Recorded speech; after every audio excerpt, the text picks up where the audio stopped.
Good evening, everyone. Thank you for coming out this evening for our Police, Civilian, Internal Affairs Review Commission Annual Summit. This is our second one since the process has moved over to the Human Rights Department. So last year we were at Progressive Baptist Church. We had a very nice turnout, and we had these interactions at tables. So we decided, let's start out with the table process, get people around each other, get them comfortable, so that will lead to further discussion in the evening. My name is Jeff Martin. I'm Interim Director in the Human Rights and Equal Economic Opportunity Office, or HERO as we call it. I want to welcome you to tonight's annual summit. The purpose of this is to get feedback from you. We're going to present you with some information. We're going to present you with some data, some numbers, but really we want to have conversation with you, because this is your Police, Civilian, Internal Affairs Review Commission. It's here to serve the community. It's here to assist the police. It is yours. So in order for you to get the most out of it, you have to participate tonight.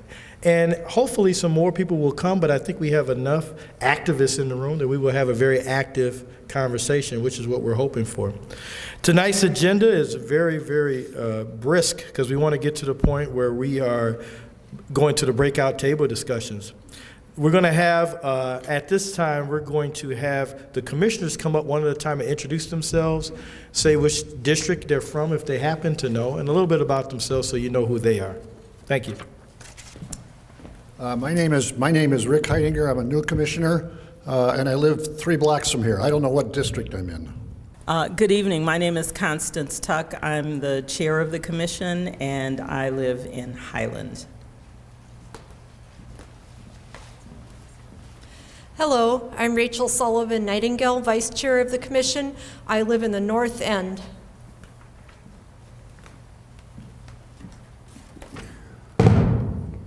Hi, my name is Travis Grundy, and I am a new commissioner. I am from Dayton's Bluff.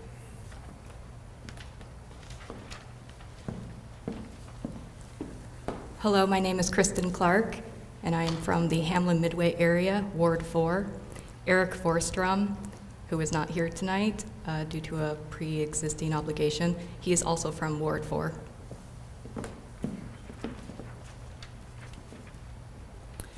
Good evening, my name is Sascha Cotton. I'm one of the commissioners, and I live right here in this area in the Summit University neighborhood of Ward 1.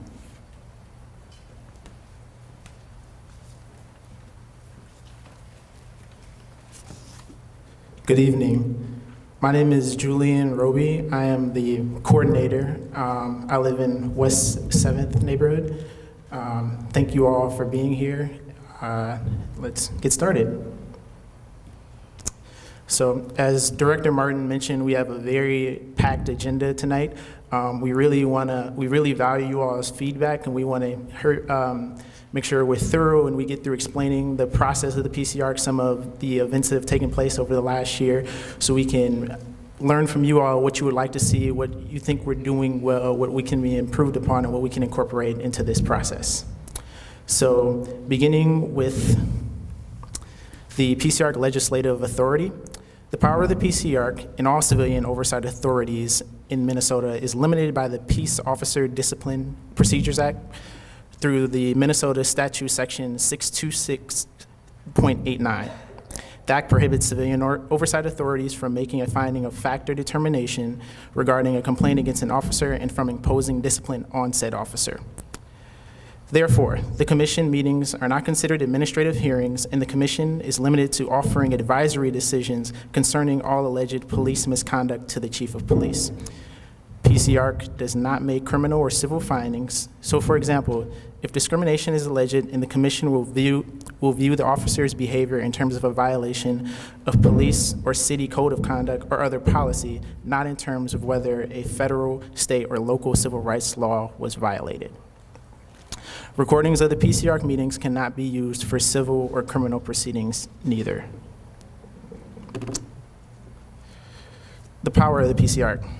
So the commission has the power to review complaints against the St. Paul Police Department and employees that are completed by, they are reviewing investigations completed by Internal Affairs Unit around allegation criteria, discrimination, excessive force, racial profiling, inappropriate firearm use, and poor public relations. Additional complaints can be referred to the commission either from the mayor, the chief of police, or the Human Rights and Equal Economic Opportunity Department director. Now I'll go forward and explain the process of the PCIARC. As a review coordinator, my job is managing the intake of complaints. Essentially what that means is when a complaint comes in, I review it for that it meets the criteria for it to be an official complaint. Essentially meaning that it must have a name, contact information, and some signature, whether electronic or an actual signature via paper form. The complaints can come in a variety of different forms, either through online, through our various intake sites, or can be mailed in or come through our HERO office and meet with me personally. After the complaint has been reviewed for completeness, it's passed on to internal affairs for their investigation. Senior Commander Thomaser will now come forward and explain that process. My name is Rob Thomaser. I'm the Senior Commander of Internal Affairs. I serve the department as the Chief of Staff for Chief Axtell, and one of my collateral duties is to oversee the Internal Affairs Unit. Let's see if I can get to my presentation here.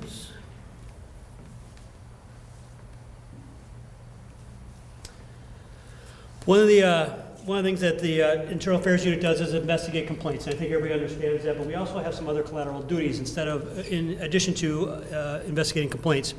We oversee a couple of department functions.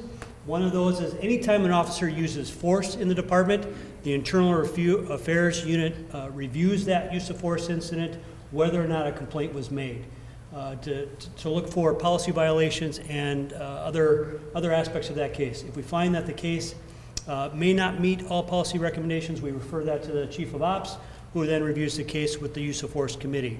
We also are in charge of some administrative functions, such as downloading and reviewing all the TASER usage and logs every quarter. And then we also are the reviewers of any time there is a critical incident in the department. What is a critical incident? A critical incident is any time there's an action taken by an employee of the police department that leads to the death or the likelihood of death of another person. And so all those things fall into the Internal Affairs Office, and we do those in addition to investigating the complaints that come from the department. So complaints come from a number of different areas. As Julian said, the HERO office is willing and able to take your complaint in a number of different ways. You can do it online without even showing up. You can come into the office. You can fill out forms that they'll mail to you. There's all sorts of different options. You can also, though, report directly to the police department if you like. The police department takes a number of complaints every year, just like the HERO office, and we investigate them just as if it was received by HERO. The city, HERO, and the department also have a number of partnerships where we work with community partners who will also work with people who think that they want to make a complaint, but they're not really comfortable coming right to the police department or coming to the city, so that they'll go to their place that they're most comfortable. A couple of those partnerships include the St. Paul chapter of the NAACP. They will take complaints and they'll refer them to the department, either through HERO or directly, and we'll investigate those just as if someone showed up at the police department. The city and the department and HERO wants to make sure if a person is willing to come forward to make a complaint, that we do everything that we can and within our power to ensure that that complaint gets investigated and referred to the PCIARC as the ordinance requires. Once a complaint is received by the department, it comes to me. Every complaint received ends up on my desk. I read it, I evaluate it, and I classify it. Now, this is merely an administrative function for the department. As an employer, we are required to keep records on our employees, and so that we can standardize those records, we try to fit complaints into one of these categories. It's very possible that a complaint could end up with 2 of these categories or more. Generally, though, we try to fit them within one category. The reason for this is record keeping and for public release later on down the road.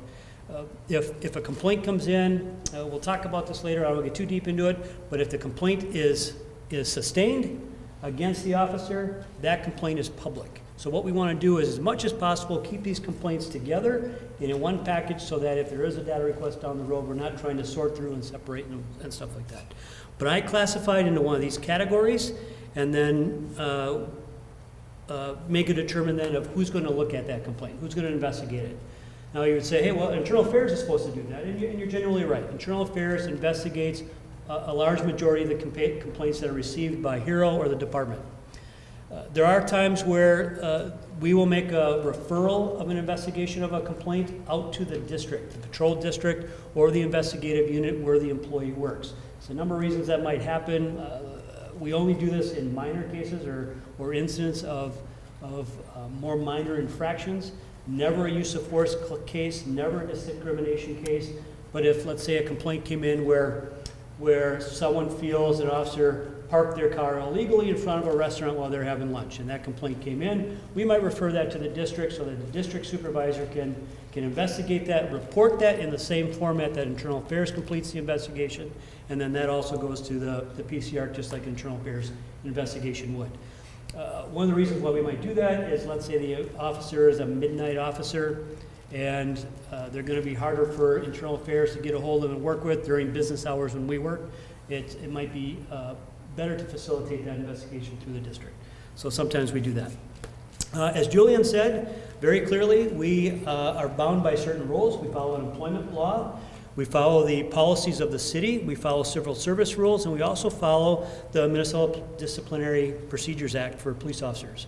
That's a requirement that's set forward by the state. We understand it very well, and we follow the rules very closely.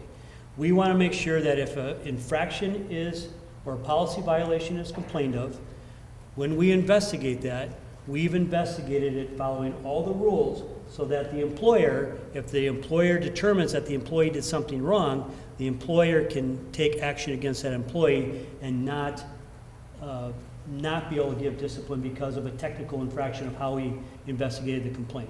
So it's very precise in how we do it, and again, our job is to protect the chief of police who may want to impose discipline against an employee, and we don't want to present a case to him that he loses, and I say loses because if you think of a court case, it's going to be presented and arbitrated through a legal process. We want to make sure that we give them a solid case in which that they can impose discipline. These are sort of the parameters that I have to follow when investigating a case, and what this pretty much says, and you'll understand why I'm telling you this in a moment, but what this pretty much says is if I'm going to compel an employee to speak to me, I have to satisfy these elements that are on screen. I have to have a signed complaint. That's what Julian and HERO does in a lot of cases. They make sure we have a complaint that meets the requirements of PODPA. That's, if you've ever heard that term, this is where it comes from, PODPA. We have to follow certain parameters in how we conduct an interview, when we conduct an interview, and what rights are afforded to an employee when we conduct that interview. Why does this exist, do you think? And that's a really good question, and I think the answer is I am allowed to compel a police officer to make a statement as a condition of their employment.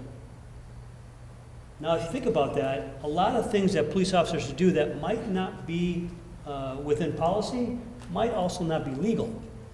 And that means they are afforded constitutional protections against self-incrimination.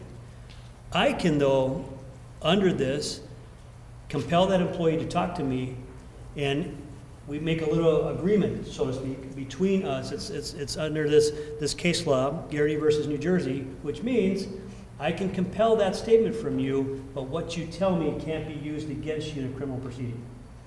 So you think, do we think of that ever? Do we consider that? And there are times that I would say yes. And what I mean is if an employee, we think an employee has committed a criminal infraction that might be prosecuted, I'm probably not going to move forward on an internal affairs investigation. Because what I don't want to do is damage a case that might be presented to a prosecutor. Now, there are times where we'll evaluate where we will do both at the same time, but a lot of times we'll wait. Here's an example. If an employee is off duty and, let's say, is arrested for driving under the influence, we will not initiate an internal affairs complaint. Well, that's not true. We'll initiate an internal affairs complaint, but we will not investigate until the criminal process is done. And then we'll use what is learned in the criminal process as factual evidence in an employment matter. We'll do those in order like that. That's normally the case of criminal versus policy violations. And our goal, again, is to make sure that we are following and be very precise with the laws and the rules so that we don't wreck a process where someone who might have been the subject of improper behavior doesn't get to be represented because we screwed up the case. So we're trying to be very precise, very good at what we do.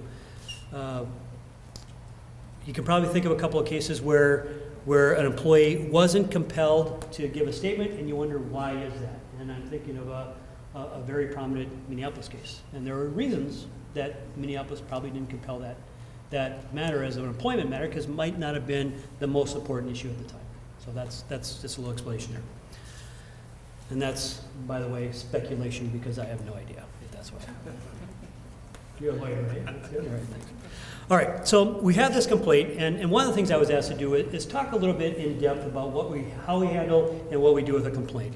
And what I kind of do here is first identify what happens with the complaint. As I said, it's reviewed by me, and I then decide a very important question. Will we investigate? And right, one of the reasons we may not investigate is because it might rise to a criminal infraction by part of the employee, and we might want to set that aside and let a criminal process take place first. The Internal Affairs Unit does not conduct criminal investigations against employees. We refer that normally to another police department who does not have an interest in the outcome of the case. It's for transparency, it's for fairness, and the St. Paul Police Department is not going to investigate its own employees to determine whether or not they committed a crime. You can understand the appearance of that. It's not the best way to go. There are other reasons, though, why I might not choose to investigate. And the number one reason I might not choose to investigate is because the complaint is not made against my employee. And I do not have the authority to investigate employees of another jurisdiction. So what I normally do is send a letter and refer that complainant to the right department. I'll find out where they work, I'll refer them to the right department, and I'll also send that complaint to that department. So if I can, even though the complaint isn't against someone from the city of St. Paul, if I can provide service to the person who's complaining, I'm going to help them get to the right spot and do that. There are other times where I might not investigate a complaint.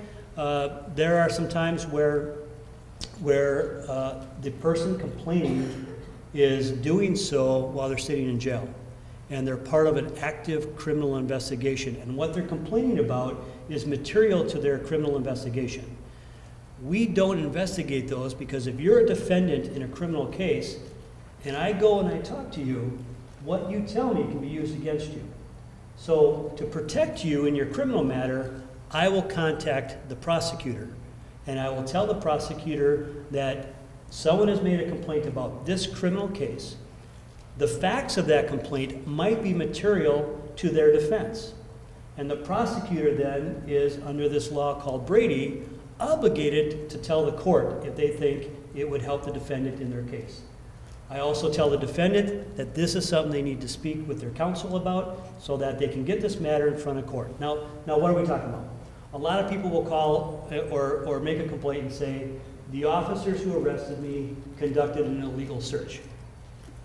Now, an illegal search would be a policy violation, very clearly. But what we want to do is give that to the court to make a determination, because if I investigate it as a policy violation, but I don't raise those facts to the court, and the person ends up getting convicted because facts are withheld, that wouldn't be in their best interest. So again, we try to be very considerate of those who are making a complaint about behavior and helping them through the legal process as much as we can. We do get some complaints that are just so far from reality that we can't investigate. And I've seen complaints like the officers are pointing nuclear weapons at my house. Now, we know that's probably not possible. So what we do is we look at these complaints, and we don't sit and giggle and try to figure out what to do with them. We try to help these folks, because a lot of folks suffer from mental illness or other things, and our goal is to try to get them help. So we'll make referrals to our mental health folks. A lot of times before we'll close the case, we'll meet with our mental health unit. We'll go out with our mental health unit and meet with these folks and try to evaluate how can we really help them. And sometimes that results in us not moving forward in a criminal investigation, or I'm sorry, in an internal affairs investigation. we might get them the mental health resources that they need. And if we can help people that way, I think that's every bit as important as us investigating the cases of misconduct. And so that's the approach that we take with looking at cases and evaluating whether or not we're going to investigate.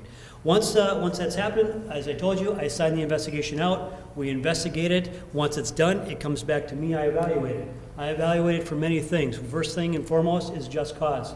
If we talk about winning cases at the end, there are certain things in employment law called just cause that the employer has to meet to make sure that the employer can take action against the employee. So I evaluate it from that. I make sure we're factually complete. I make sure that we've covered all bases. I make sure we've recovered all evidence that's possible. And I evaluate it just as I would if I was an investigative commander in charge of domestic assaults or sex crimes or homicides or robberies. I would evaluate to make sure we did the most complete investigation possible. Once that's done, the case then can go one of two ways. It will either go to the PCIARC for evaluation, or it'll go directly to the chief of police. Now, Julian put up 5 conditions in which the ordinance calls for cases to go directly to the PCIARC.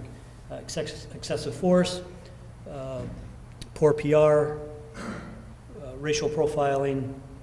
Help me out, Julian. What's improper procedure? Thank you. No, not improper procedure. Thank you. Discrimination. And lastly, if the chief, the hero director, or the mayor decide it does, right? So it's those 4 conditions, plus one of those people can weigh in. The department, though, also, because it has an agreement with the NAACP back to 2001, will also send any and all external complaints received to the PCIARC. So if someone calls and complains about that parking complaint, doesn't meet one of the criteria of above, but because it was received by an external source, we're going to send that to the PCIARC in addition to what the ordinance requires. And the reason for that is it's the PCIARC is your voice, and they get to evaluate things, and they get to put a value on what occurred, and they get to make a recommendation to the chief. So we go a little bit above and beyond what the ordinance requires, and again, that's the satisfying agreement that we had with the NAACP back from 2001. All right, so once it goes to the PCIARC, or if it's not going to go to the PCIARC, it's going to go straight to the chief. Now, there's times where I'll investigate something where a unit commander will say, this employee has been violating the department's sick usage policy. We would investigate that, we would write that up just like anything else, but because it's not externally generated, because it's not part of that list, it would go straight to the chief of police. Once the chief of police makes a decision, which is considered final, then the complaint is closed and the employment matter happens as it's going to go. So, complaints. This is, I think, where Julian wanted me to spend a little bit of time. How do we do complaints? So, first you should know the investigators who handle internal affairs complaints are criminal crimes investigators. They're trained and seasoned in doing criminal investigations, and their job at the time is to serve the chief's office in doing employment matters. What I'm trying to make the point on is that they are seasoned investigators who know how to put together an investigation, they know how to look for evidence, they know how to conduct interviews, and they know how to put together a complete package that would be worthy of going in front of a prosecutor who would take that case in front of a jury and a judge. So the employees that are doing these investigations handle their investigations much like they would a criminal investigation. They are to interview everybody involved that they can possibly interview. They're to find all physical evidence that might exist. And today, physical evidence can exist in many, many forms. Video, audio. Now there's so much technology with locating people by different means, right? Card readers or all these things, right? Their job is to evaluate a case and determine where does the evidence exist, and their job is to pull that together. Now you wonder why would a cop do this job, right? Why would a cop, because I think there would be a belief that officers aren't going to want to investigate other officers. And what I can tell you is the women and men that are working in the unit have always come there looking to expand their knowledge base so that they can set themselves up for a command position someday, right? They're learning employment law is what they're doing. It's an administrative function, but they're doing something different than criminal investigations. But they always approach the job with this sort of thought that their job isn't to judge whether the behavior of the officer was right or wrong. Their job is just to put together an objective document that contains all the facts that they can find so that somebody else can judge. So they're kind of guilt-free in that they're not judging officers for what they do. They're not responsible for determining whether the officers did something right or wrong. They're not, because the appearance could be is that, hey, you're investigating somebody you used to work on patrol with, and you maybe would be biased to not call balls and strikes like you're supposed to do. Well, again, we don't ask them to judge. We just ask them to put together a file, a complete file, and my job, working directly for the chief of police, is to evaluate that file, and I bet you I send back 2 in 10, maybe 3 in 10, to say, hey, I think we're missing something here, we need another opinion here, let's figure out this, did we check that, those sort of things. So it's a very rigorous process to get that investigation through. We now have body-worn camera, and before body-worn camera, there was a lot of cases where the complainant would say one thing and the officer would say another, and the poor PCIARC had to come up with this category called not sustained, which means not enough facts for, not enough facts against. And I would say prior to the body cam, the largest percentage of the cases that were settled were probably not sustained. And that was just because there wasn't enough evidence to say either way. Now with the body cam, I haven't studied this and come up with empirical data, but I can say it seems as if that's usually not the case any longer. The PCIARC is usually able to, and the chief, if he's evaluating, are very able to get to the core of what happened because there's so much video that exists now of the incident. And whether that's body-worn camera video, which I think helps the most, or before that we had in-car camera. And in-car camera was good is if we were working around the car. If we weren't working around the car, which a lot of times we're not, we're in somebody's house, we're in somebody's business, we're in a school, we didn't have that. So I think things are improving in understanding the interactions between people and police officers, and the department couldn't be more delighted in having that tool. And I'll be honest, talking to the officers who wear them, I think they're pretty happy that they have them too. And I think they know that they have them on. I think the largest percentage of them are commensurate professionals who are not afraid of people seeing their work. Do people make mistakes? Yeah, they do, and these people call them out. Thanks. Trying to keep up with my time here. We talked about when they're finished, where they go, as always, and what's decided is, and this is an important fact, is the chief of police always decides the final discipline. I think you're going to talk about there's a discipline. Okay. This is another administrative function, and when a case is done, when it's investigated, it's going to get one of these classifications. And most important is to note is the sustained, right? If it's sustained, that means somebody was guilty of committing a policy violation. All the others more or less mean there wasn't. And we try to put that it wasn't a policy violation into some sort of category. Again, it's administrative function. It's so that we can have very consistent record keeping. Is there a best way to apply these? Yeah, not always, I don't think, and I think you guys find that out a lot.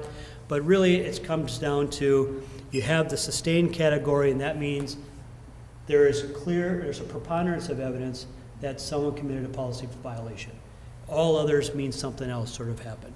One of the big things that's on here is policy failure, and I don't know if you're going to talk about any of this, but the PCIARC has under its authority to review policy and make recommendations on policy. And I have been part of cases actually where the commission has looked at a case and they have said, yeah, this shouldn't have happened. But the policy doesn't prevent it. So we should make a recommendation that the policy should be changed. And that's actually happened a lot, and it's an important function. It's something that's made the department better. Again, another administrative function is when a policy violation has occurred, then we take action against the employee. These are the things that can result.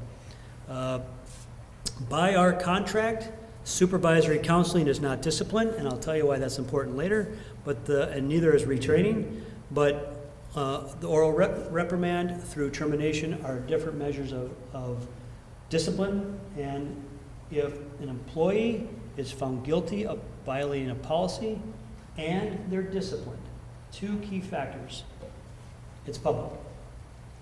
If they're found guilty of violating a policy and they receive a supervisory counseling, not public. So it's very important in the minutia because there's a lot of folks that make data requests about these cases, and there's sometimes when they say, well, wait a second, why is it not public? And so I guess I'm just trying to help bring some understanding to that. I already talked about we don't do criminal investigations. We normally don't do parallel investigations. Again, if you make a complaint, or if someone you know makes a complaint, or if you think that you want more information about a particular officer, you can request to see if they've ever been disciplined. And again, if they've been disciplined as a result of a policy violation, those two things, that information is public and you can have access to it. Most of those cases will come to you very, very much as they're printed off the printer, unredacted. If Director Martin and I are both as part of the case, and he was guilty and I wasn't, which is a very likely scenario, everything about me in that complaint that you get will be redacted out, because that's not public. But the guilty violation would be available to you. We talked about that. I think I beat that to death. So the department is very proud of its standard, and we're very proud of our relationship working with Director Martin and his team. There's always room to grow. We're always willing to take your feedback. We're always willing to learn how we can do better. But our goal is always to provide trusted service with respect. And if we are missing the mark, I'd love to hear from you. That's my information on the board. Chief's office would love to hear from you. We are all about providing the best possible service that we can because we're very proud of the city and we're very proud to be able to wear the uniforms that we have to provide service to the city of St. Paul. So thank you. So once Internal Affairs Unit has done their investigation, the complaint packet, the case form will come back to me, in which I pass these along to our commission, who review the complaint and cases for getting ready for the review and deliberation meeting. Our chair, Constance Tuck, will come forward now and provide some details on that process. Thanks again to everyone for coming out on this very cold November night. I thought it might be helpful for folks to hear a little bit about the makeup of the commission and something about what we go through in order to become commission members, because those were a couple of the questions that we were asked the last time we were here. So first and foremost, I think all commission members are volunteers. We're not city employees. We volunteer for the work that we do. We have every ward in St. Paul is represented on the commission. I'm happy to say that now. We have recently gotten 2 new commission members, and maybe they can just raise their hands. I won't embarrass them by calling them out, but there they are. They were just recently appointed by the mayor and approved by city council. So we're now up to our full complement of 9. As you can see or may know, we have a range of diversity in the commission. We have some commission members in the 18 to 35-year-old group. We have some retired. Most commission members still hold full-time jobs.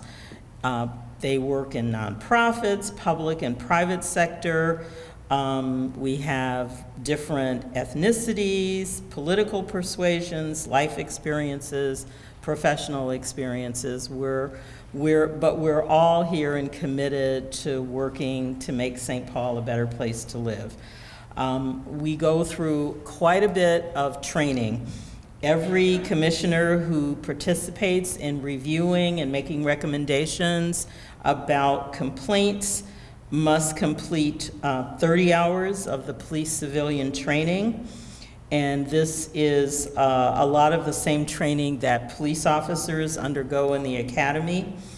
We participate in or observe making routine traffic stops. We participate in ride-alongs with police officers and discuss the policies and practices relating to the use of force. We also complete several hours of training on hidden bias and diversity, data privacy laws within the state of Minnesota, and respectful workplace policies.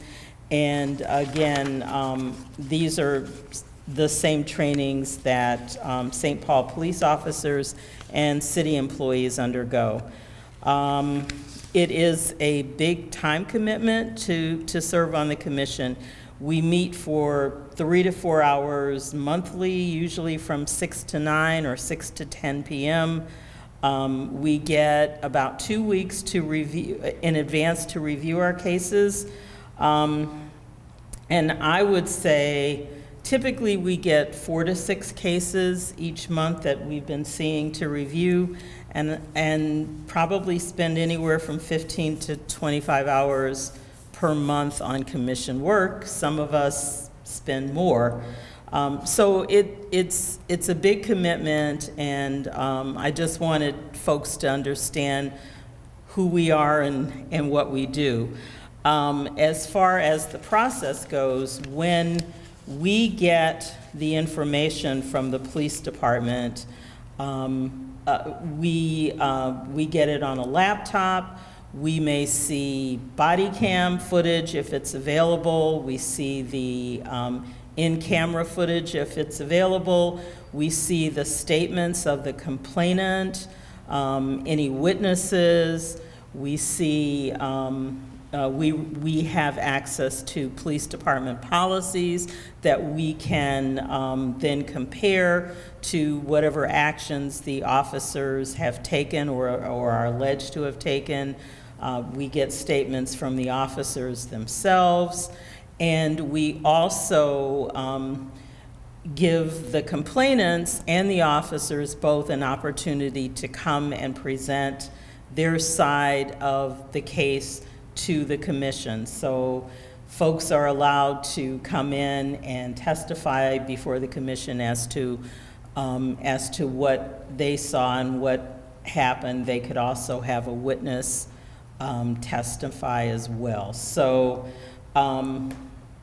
once we have we've seen all that material and gathered all the facts, we sit down and deliberate amongst us and determine what we believe should be the outcome of a particular case. We don't always agree, and I think that's a good thing. You know, some of our decisions are decided based upon majority, and what we do is we use the standard of preponderance of the evidence, simply meaning that it's more likely than not that it either happened or didn't happen.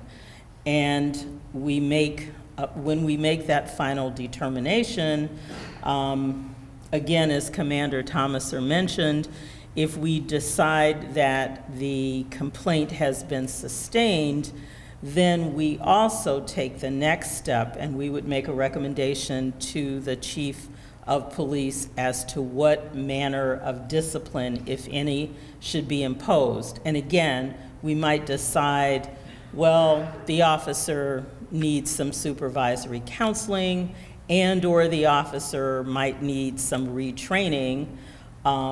And that, again, wouldn't be considered discipline, but it's still a recommendation that we can make to the chief. Sometimes we might recommend both retraining and some form of discipline. So, those are there are a number of options that are available to us.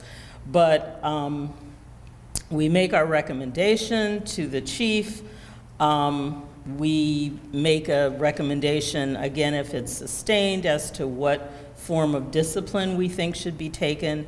And then, by law, the chief of police makes the final decision as to what action should be taken in that complaint.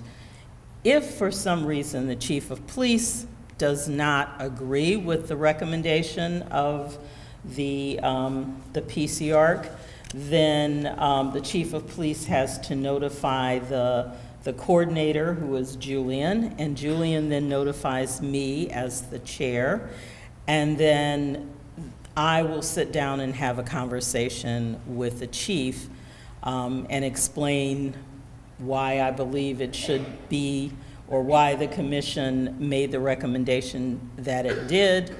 But ultimately, the chief will make the final determination as to what action will be taken in that particular case. So with that, Before I go forward in finishing out the rest of the process, I would like to give our final commissioner an opportunity to introduce themselves. Neighborhood? Okay. Hello, everybody. My name is Anika Bowie, and my neighborhood is a historic Rondo neighborhood. That's Ward 1. So actually, right now, that's University Summit. What is that called? Yeah, University Summit. Summit University, excuse me. But historic Rondo neighborhood that I'm so proud to be from. Hello. Yeah. Thank you. Okay. So as Constance mentioned, once the commission has deliberated and made their recommendation, my role as the coordinator is to write up a memo to the chief, who ultimately has the decision-making power, which should happen in said complaint. In the event that the chief disagrees with the commission's recommendation, he notifies me, who then notifies the chair, and we have a meeting and we discuss why that disagreement exists and essentially to come to some common ground. In the event that a complaint is sustained, the chief decides to impose said discipline, he can go, the officer has an opportunity to put forward a grievance process in which they can argue why, through their union representative, why the discipline should not be imposed upon, and that can play out over a set amount of weeks or months. So again, this process can take anywhere from 3 to 6 months.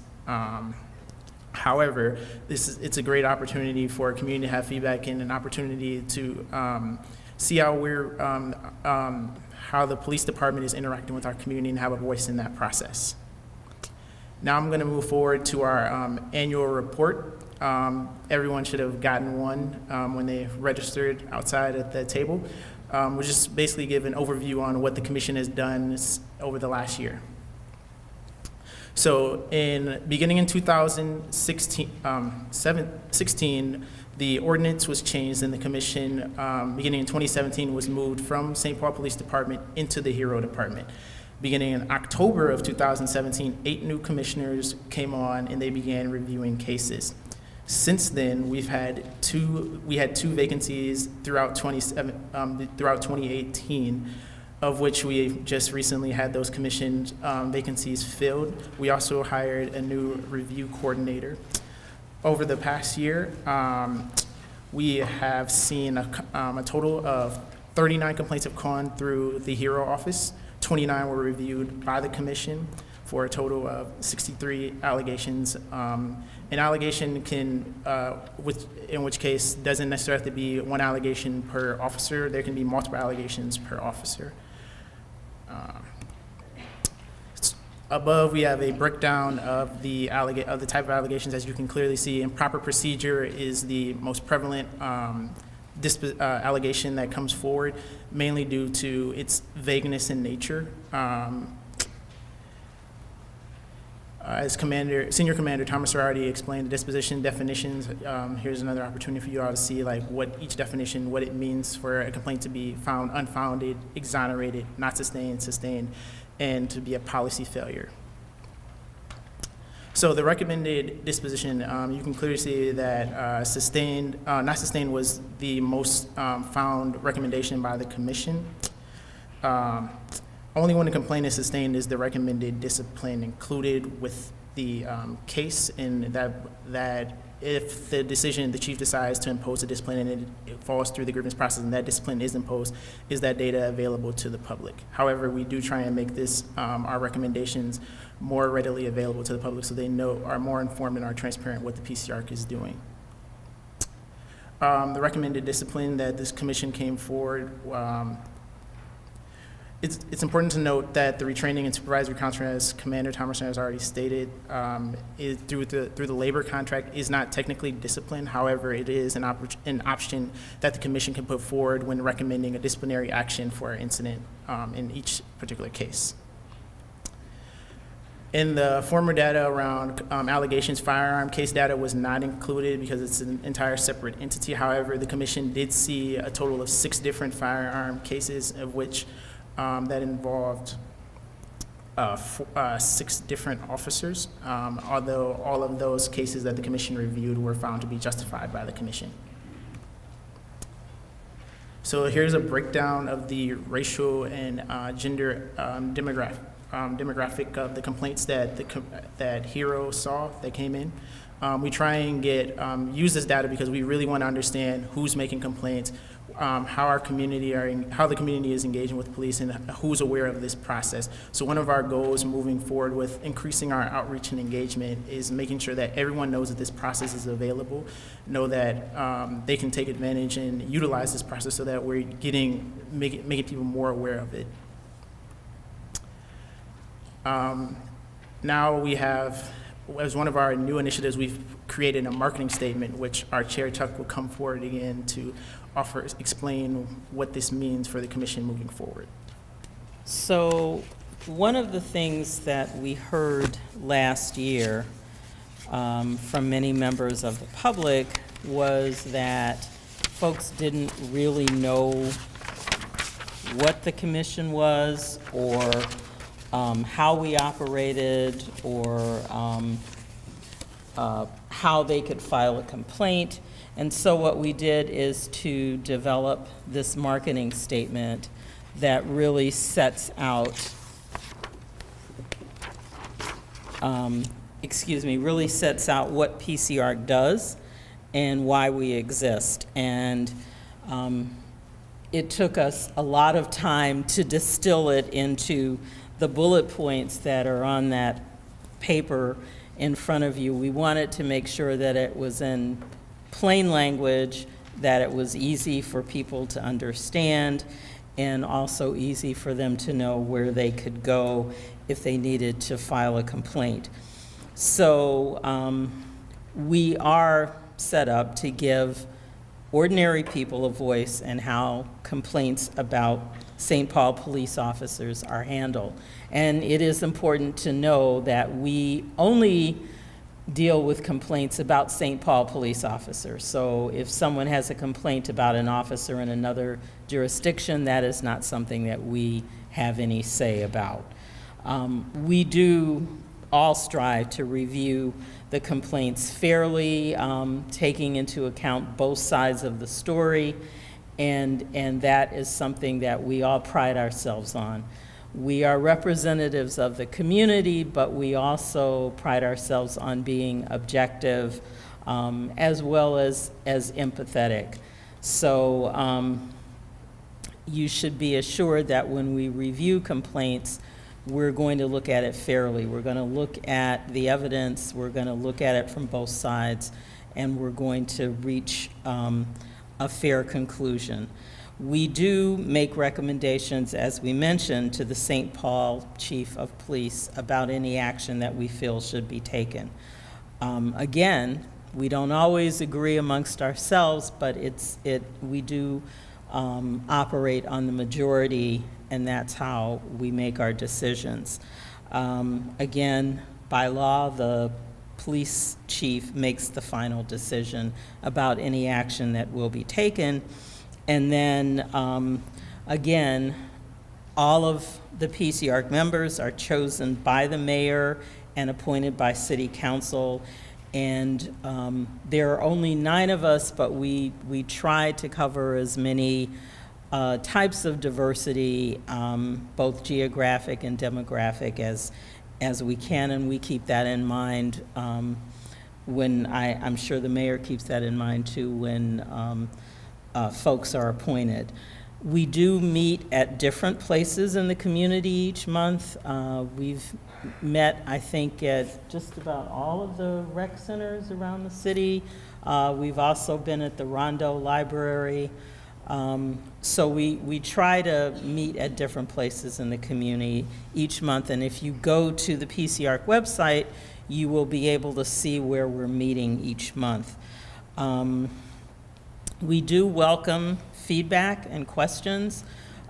Each of our meetings has both a private side where we actually do the deliberations on the case, and a public side where, the community could come and ask questions.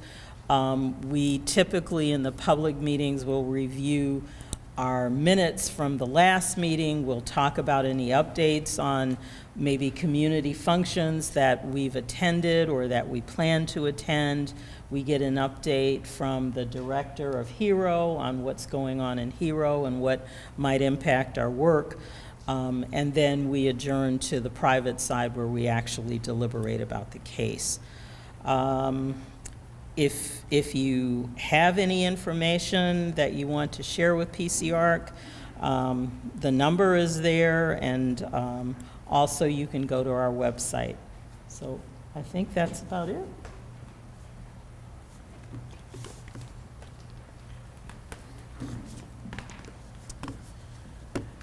Now we get to the fun part. So last year we had as you can see in the front tables that are numbered, we had an opportunity for you all to engage and talk with your commission members. And these are some of the questions you all and comments you all, concerns you all had about the PCIARC. Constance has addressed all of these in this particular presentation, but now we want to hear from you all again and see what are the next steps as we're moving forward in this process as the PCIARC is. We would like to hear on what you all would like to see from the PCIARC and what you think is working, what isn't working. So, as I stated, the purpose is to get feedback. We liked what you all like to see. How are you guys understanding this process? Are there any areas of concern that weren't included in this presentation? So at each table, there will be a commissioner, Commander Thomaser, Senior Commander Thomaser, as well as some members from the community engagement, St. Paul Police Department community engagement team will be walking around, being able to answer some questions about the police that you may have regarding the police department that necessarily the PCIARC can't answer. And I encourage you all to use the comment cards that you all should have received at the HERO table when you're registered. And we'll have about 30 to 45 minutes for you all to get those questions answered.